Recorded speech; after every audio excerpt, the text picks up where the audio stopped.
दान आदि से निवृत्त होकर महाराज दशरथ मिथिलेश के राजभवन में जाने की तैयारी करने लगे।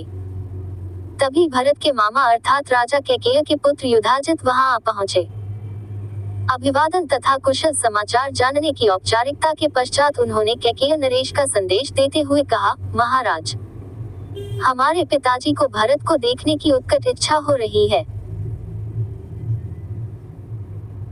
अतः कृपा करके आप कुछ दिन के लिए भरत को मेरे साथ उनके ननिहाल भेज दें। इस संदेश को लेकर मैं अयोध्या गया था, किंतु वहां पर ज्ञात हुआ कि आप जनकपुरी गए हुए हैं, इसलिए मैं भी यहाँ आ गया। महाराज दशरथ ने युधाजित का समुचित सत्कार किया और उन्हें सारा वृतांत सुनाया। फिर उन्हें लेकर ऋषियों, मंत्रियों एवं बंधु बांधवों सहित यज्ञशाला के द्वार पर पहुंचे। थोड़ी देर बाद नाना प्रकार के आभूषणों को धारण किए हुए रामचंद्र अपने भाइयों भरत, लक्ष्मण और शत्रुघ्न के साथ उनके पास आकर खड़े हो गए। गुरु वशिष्ठ ने जनक के पास जाकर कहा, हे विदेहराज, महाराज दशरथ अपने पुत्रों के साथ अंदर आने की अनुमति चाहते हैं। इस पर महाराज जनक बोले, हे महर्षि, इस प्रकार अनुमति मानकर वे मुझे क्यों लज्जित कर रहे हैं? वे अयोध्या के ही नहीं मिथिलापुरी के भी स्वामी हैं और मैं तो उनका अकिंचन दास हूँ। क्या कभी स्वामी अपने सेवक से आज्ञा मांगता है? उनसे कहिए चारों कन्याएं विवाह वेदी पर प्रतीक्षारत हैं। वे निसंकोच अंदर पधारने का कष्ट करें। शुभ लग्न का समय भी हो रहा है।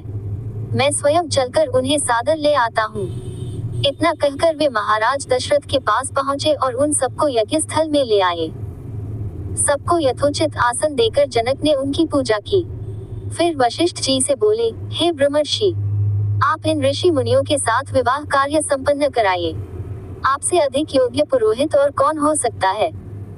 गुरु वशिष्ठ, महर्षि विश्वामित्र और मिथिला के राजपुरोहित शतानंद विवाह कार्य संपन्न कराने लगे।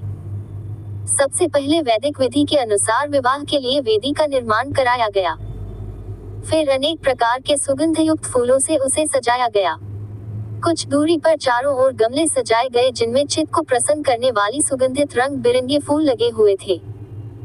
वेदी के निकट कई स्थानों पर स्वर्ण पात्रों में धूप, केशर, नैवेद्य, अक्षत, घी, दही, शहद आदि सामग्री रखी हुई थी।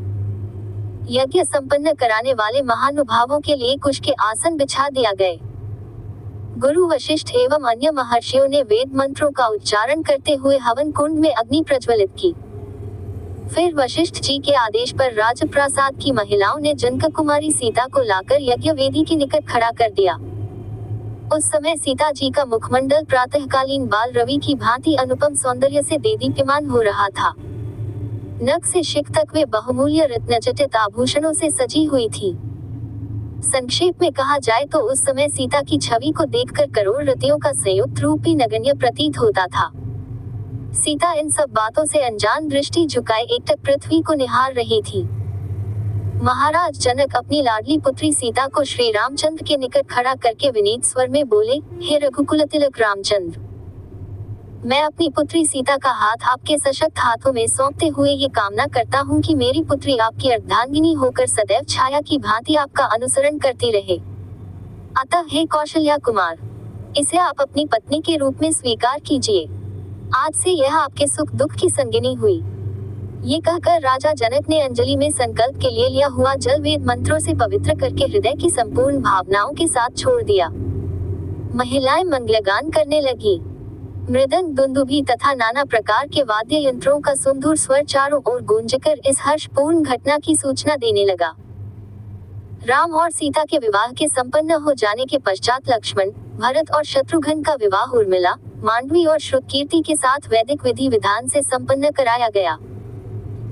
राजा जनक अपने नेत्रों में स्नेहपूर्ण अश्रु भर कर बोले, हे अयोध्या के राजकुमारों, आप चारों भाई सूर्यकुल के गौरव, पराक्रमी, धर्मपरायण, तेजस्वी, सौम्य, विद्वान एवं सदाचार के गुणों से मंडित हैं। जनकपुरी के इस राजकुल की हार्दिक कामना है कि उसकी ये चारों कन्याएं गुण, कर्म, स्वभाव से आपके अनुकूल बनकर सब प्रकार से आपकी सुयोग्य अर्धांगिनियां सिद्ध हों। इसके पश्चात वशिष्ठ जी की आज्ञा से चारों राजकुमारों ने अपने अपनी नवविवाहित पत्नियों के साथ अग्नि की प्रदक्षिणा की।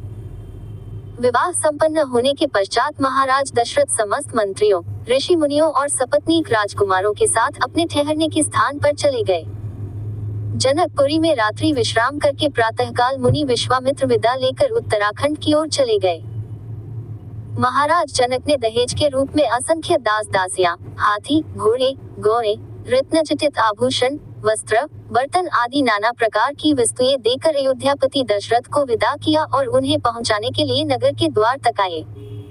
वे हाथ जोड़कर बड़ी नम्रता के साथ बोले, हे राजन, मुझे सब प्रकार से अपना दास समझकर मुझ पर कृपा बनाए रखिए।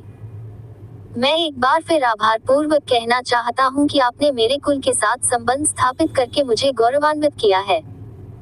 मेरी कन्याएं आपकी आज्ञाकारिणी एवं दोनों कुलों का गौरव बढ़ाने वाली हों, यही मेरी मनोकामना है। फिर उन्होंने तथा कुष्ठध्वज ने अश्रुपूर्ण नेत्रों से चारों कन्याओं को आशीर्वाद देते हुए विदा किया।